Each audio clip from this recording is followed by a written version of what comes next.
All right, everybody, let's get to it and pull that tarp. My guest today is the head coach of the Kansas State University men's basketball team, Jerome Tang. Welcome to Everybody Pulls the Tarp, Coach. Well, thank you for having me on. I love the name and I love the concept of it.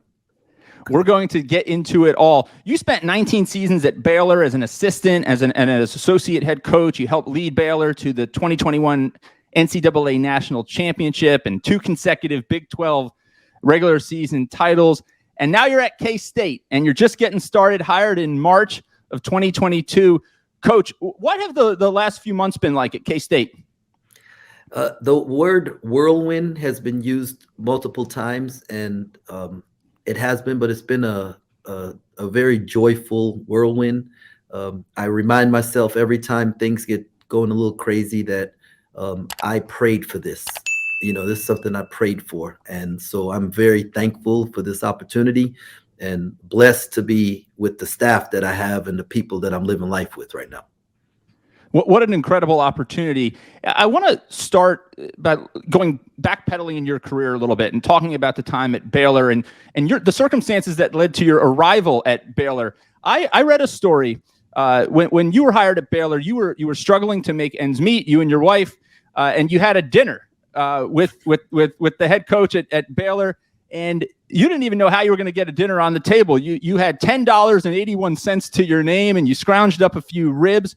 Tell me about that dinner, and specifically in that moment, what led you to believe that Baylor was the right place for you to take the next step in your career? Man, I've always been a guy who I firmly believe that the steps of a righteous man are ordered of the Lord. And it wasn't something that I went looking for, but God connected the dots and brought it to that point. When I had to tell my wife that Scott Drew was coming to the house, like she didn't know that I went to Waco and spoke with him and the staff, and then I had to tell her now this was going to happen, and he was coming to the house, and she's just one of those. She's a pull the tarp person. Right. And her both hands are on, and whatever it is that we want to do together, she's all in on.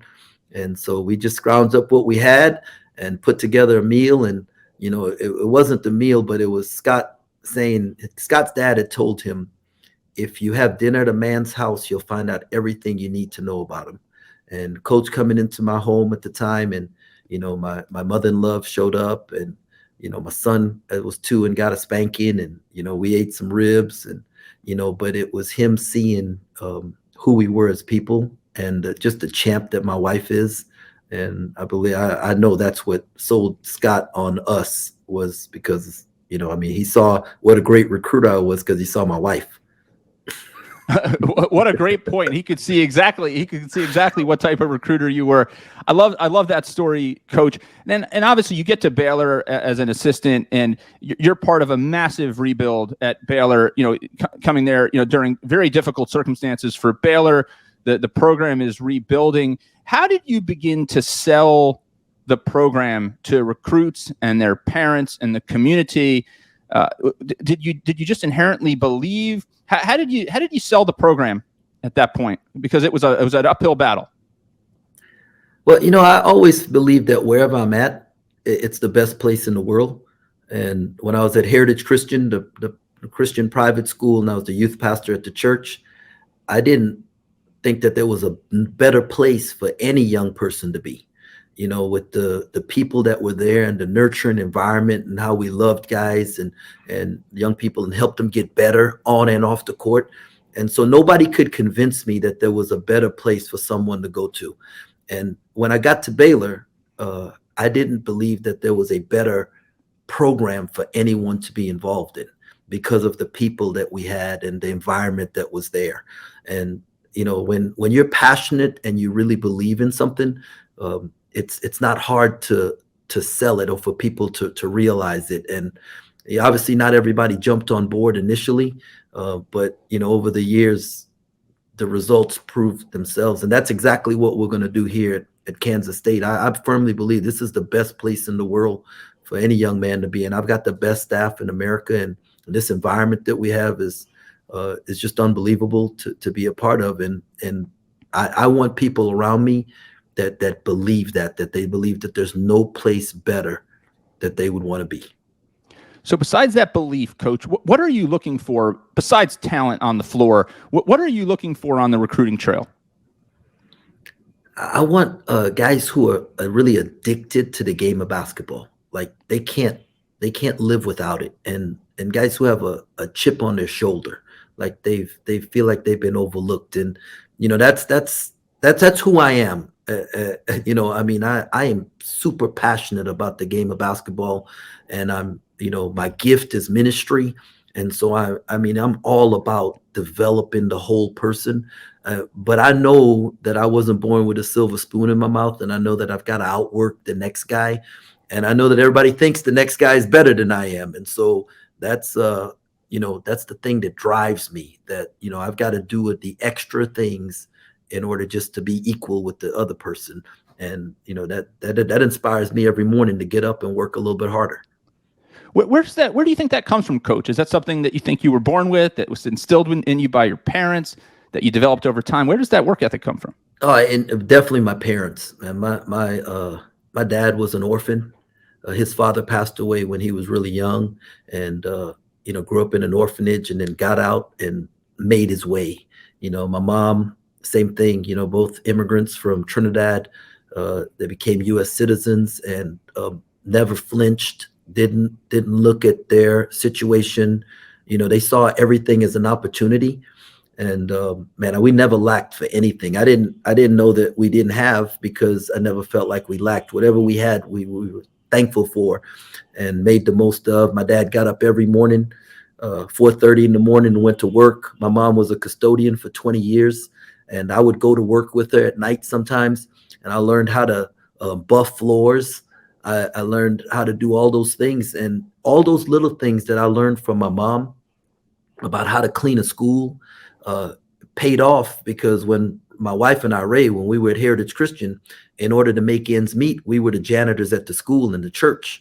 And so I knew how to buff floors and clean classrooms and all the things that needed to be done. But my mom taught me that at a young age. And I just, all those little things that I learned as a young person, maybe, and I don't know that I may have had the best attitude approaching it. Right. I'm not telling you I went in with a smile on my face to do it, but I knew that's what we had to do as a family.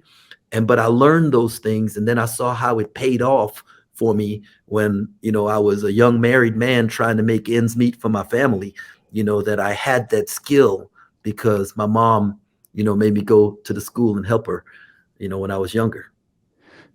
Coach, part of being a head coach, and I'm sure an assistant coach, is wearing a lot of hats, right? There's plenty of things that you have to focus on. It's in talking to so many elite coaches, I've learned that it's so much bigger than the X's and O's and just what happens on the court. There is so much to the role.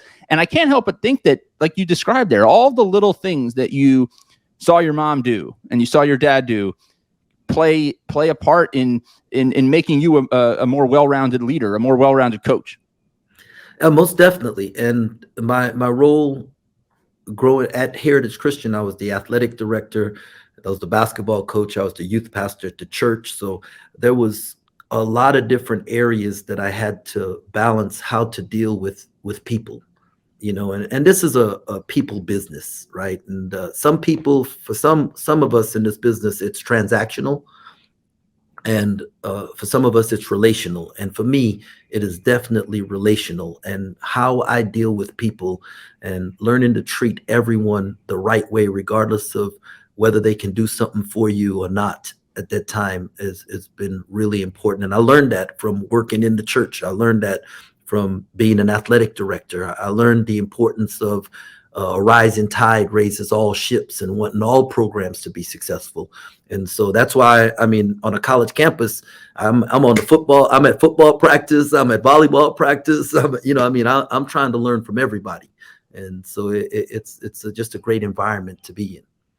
How do you balance? Obviously, college basketball and elite college basketball, like you're a part of, is a results business. It at the end of the day, it does come down to a lot of the success on the floor, and it's no different in business. Whether you're a coach, whether you're a business leader, it's a results oriented business. How do you balance the blend of there has to be on floor results with also the fact that your players are people first? How do you do that?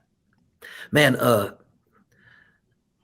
Dave Aranda, the head football coach at Baylor, his thing is the person over the player, and that concept. I've really kind of grabbed hold of that, and I've always felt that way, and I've always conducted my life that way. That he just was able to phrase it better, and so I've stolen that from him. But it starts with our staff, and I believe that things can't be well at the office unless things are well at home. And so it is very important to me that my staff, those who are married, those who are single and dating, that the things at home are taken care of first. And we learned that from the Navy SEALs. Before they ever go on a mission, they get together and talk about everything that's going on at home. If there's a bill that needs to be paid, if there's something that's going wrong, they take care of all of that so that when they go on the mission, their mind never wanders about something that needs to be done back at the house. And so I want to make sure my staff is taken care of at the house, that their wives understand that we value them, that their time is important to us, and that we take care of the home. Because if we do that, then when we come to the office, we can be really focused on what we need to do as far as building this program the right way. And then when we get on the court with our players, they see whole men. They see men who handle things the right way, and then they can emulate that. And I believe if you have that process in place, the results will take care of itself. Is that something where you believe that the players, if the players, it's one thing for it to be a tagline or a statement, but if the players see you and the rest of your staff actually modeling that behavior, that it really ingrains that mindset into them as well? Yeah, most definitely. I mean, everyone talks about family, right? Oh, we're a family. But if they're never around our family, or if we are never around our own family, what does that mean? What does family really mean? And I want the guys in our program to see what being a family looks like. And we can't give them what we don't have. Okay. And so that's why we have family dinners at our house, and all of our staff with their kids come over. The other night, it was 45 people at the house, and going forward, it's going to be the same thing, but we're going to, when our houses are all situated here, we're going to actually cook the meals ourselves instead of catering it in. And I want them to see how I interact with my wife and my kids, and how my staff, how they interact with their wives and their kids. And because I want our guys, I mean, our responsibility as leaders is to develop men who are going to become great husbands and great fathers. And it doesn't matter if they become great basketball players. If they don't get those two things, then we're failing our community and our society. Coach, I'm curious, what are the when you sit your team down, and you're alluding to, I think, some of these right here, what are the minimum standards? What are you have to do this. This is a standard in our program. You're alluding to some. Are there others that just emanate through the entire K-State program? A Jerome Tang program? A Jerome Tang program. We have 3 non-negotiables. Okay, and one is that we're going to be on time. And for me, the definition of early is on time is late, and late is unacceptable. And that like goes all through life, because if you're late to an appointment, you're telling that person you don't respect their time. And time is the only thing that we can't get back. Okay, so we have to value the other person by showing that we value their time. And it translates to the court, because if you're late on defense, you're going to get scored on. But in life, showing people that you value them, it's showing that you respect their time. The second thing is that we're going to be thankful, and we're really appreciative of what we've been given, and doing that by paying attention, are we going to be early to class? We're going to thank our teachers for preparing a lesson plan for us. We're going to sit in the first 2 rows, and we're gonna give great eye contact, and afterwards we're gonna thank them, because that's their game day for our professors. And we're gonna do that with our tutors and with our learning specialists and our academic advisor. But every aspect of the program, we're gonna be appreciative of what we're given and not take it for granted. And then finally, we're going to be just great communicators, and if somebody texts you, you're going to text back. If somebody calls, you're going to answer the phone.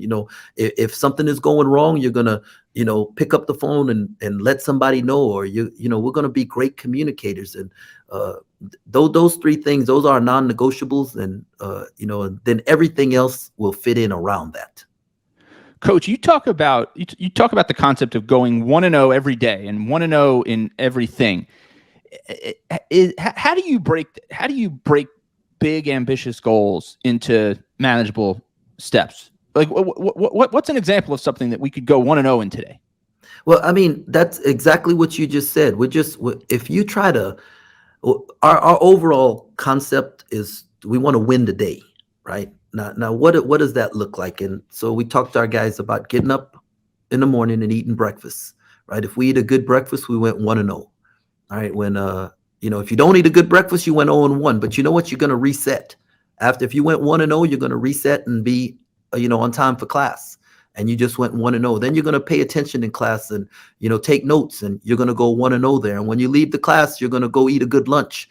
Right. And then we're going to come have a workout and go 1-0. And after every step of the day, we're going to reset. And at the end of the day, if we've gone 1-0 more than we've gone 0-1, then we've won the day. And when you stack those kind of days on top of each other, then that's going to get you the results you want at the end.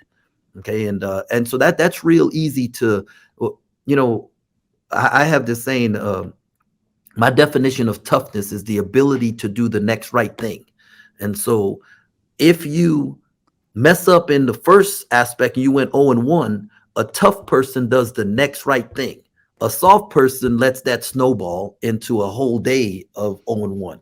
And so building that whole concept of doing the next right thing, that's really going to be real important for us. That's so interesting, Coach. I love that concept that you share. That I'm curious. Can you put your finger on like when you know that a team could be great as opposed to good? Like can you see that difference? Man, I'd like to tell you that I can. I can't put it into words, okay? But like you can feel it and sense it in how they communicate with each other, how they compete against each other, how they interact on and off the court with each other. And there's not like a single recipe for it, because we always say there's a lot of ways to get to 4. 1 + 3 is 4, 2 × 2 is 4. Everyone has a different way to get there. The goal is to get to 4. And, some people only get to 3.9, 3.5, and that's just good. 4.0 is the great. And, I've seen it, but I can't quantify it, but I know when it's getting there. And we've got a ways to go, but we're going to get there.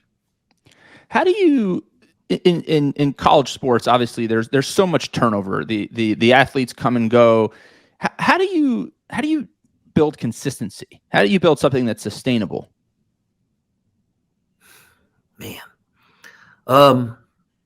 Well, in order to build consistency, and you have to have, what we had at Baylor was consistency in the staff, and then there was a vocabulary that was spoken in how we approached everything. So our terminology, our language was the same, and it just permeated through the program, right? And so for me, it's getting a consistent staff that understands the vision and goes down. And now you got to get guys that are going to come and stay, right? And so why do people stay? All right, and this is for me. We're going to tell the truth in recruiting. Okay. And that means sometimes you're not going to get someone because you're going to tell them the truth. Hey, it's going to be tough. You're not going to play much early. Okay. And, But if you tell them something different and then they get a different result when they get there, they're going to leave anyhow. So we're going to tell the truth in recruiting. Then we're going to love them when they're here. I mean, we're going to really love them enough to tell them the truth and to care about every aspect of their lives. And then finally, we're going to tell them where they're at and where they're going. And I think young men want to know where they're at. How am I doing, coach? And then where am I going? And have a system in place to help them get to where they want to get to. And all those aspects correlate to having consistent results, which will then get you what you want at the end. How do you tailor the approach to the different personalities and the different types of people? I mean, everybody comes as an individual, but they're part of a team. How do you do that? No, that's really good. We use the DISC assessment, and it really tells you like the personality of your players and how to communicate with them. Right now, the standard's going to remain the same, right? The result that we want is going to remain the same, but the message how we deliver the message to an individual is going to be different. Some people understand numbers, some people understand passion, some people understand pictures, some people have to write it and read it, but the message will be the same. The delivery of the message will be the way the young person can best assess that information. And how do you create an environment, coach, where a bunch of individuals who may have individual aspirations, right? They may want to go to the league. They may have an idea as to how much they should play. How do you get a group of individuals to care more about the name on the front of the jersey than they do on the back? That's really, like, I think about this all the time, especially when you think about like NBA teams, right? NBA teams, you have 15 guys and they're all their own businesses, right? And they're all pursuing the same thing, right? And like they're pulling from the same pot of whatever. But yet you want them to work together when as an individual business, it might be better for them not to. Well, with NIL, the portal, everything that's been thrown into college basketball now, we are pretty much an NBA franchise. We are a professional franchise with 13 different businesses who all want the same thing, right? The pot that's out there for whether it's NIL, playing time, shots, whatever it is, interviews after the game, who gets to talk to Holly Rowe or Chris Budden after the game, I mean, they're all pulling, they all want that, and how do you get them all on the same page? And I believe that, like, you got to create a narrative, a picture. You have to get guys to understand that what they're doing is for something bigger than themselves, right? And that's why for our guys, it's about sharing their stories. And we're going to spend a lot of time of each guy getting to know the other guy and why they do what they do. And I think at the end of the day, what we find out is people's why is never themselves. It's never really the money. It's never really the fame. Really, it's about either mom or dad back home or grandma who helped raise them or someone who invested in their lives. So we all do what we do, usually for someone else. And we're willing to do things for other people that we're not willing to do for ourselves, right? And so if I can get these guys to understand that what they're doing is for somebody else and really embrace that. And I don't want them to not play for the name on the back. That name on the back is really important, right? That's who they are. That's their history, their heritage. That's who they are. I just want the name on the back of somebody else's jersey to mean as much to them, right, as the name on the back of their own. And if we can do that, then we can all come together and play for the name on the front. Coach, I have had an absolutely fantastic time talking to you. Before I let you go, I just want to know if someone's out there listening and they're thinking about getting into coaching or they're thinking about getting into leadership in any industry, what would your advice be? Well, I think we're all leaders, right? It's not a get into, right? You are a leader wherever you're at, and you're either leading in one direction or the other, and so I would say choose to impact lives for the best, right? Think about others a little bit more than you think about yourself, and I'm not telling you to think less of yourself. I'm telling you just to consider the other person a little bit more. And when we invest in other people, there's no greater joy than watching them have success. I mean, it's like, as a parent, watching my kids open presents on Christmas Day is a whole lot more fun than me opening my own present. And I think it's like that in life. When we watch and we truly can celebrate other people's success and help other people achieve success, we gain so much more from that. And leadership is about influence. And if you can influence someone to live a better life, to have a better experience, I mean, there's nothing greater than that. Coach, there is no question. You are a tart puller through and through, in every definition of the everybody pulls the tart mindset. Thank you so much for spending a few minutes with me this week. I can't wait to root on K-State and see what's next in store for your career. Thank you, Coach Tang, for spending some time with me. Man, thank you very much for having me. This has been a pleasure, and go Cats.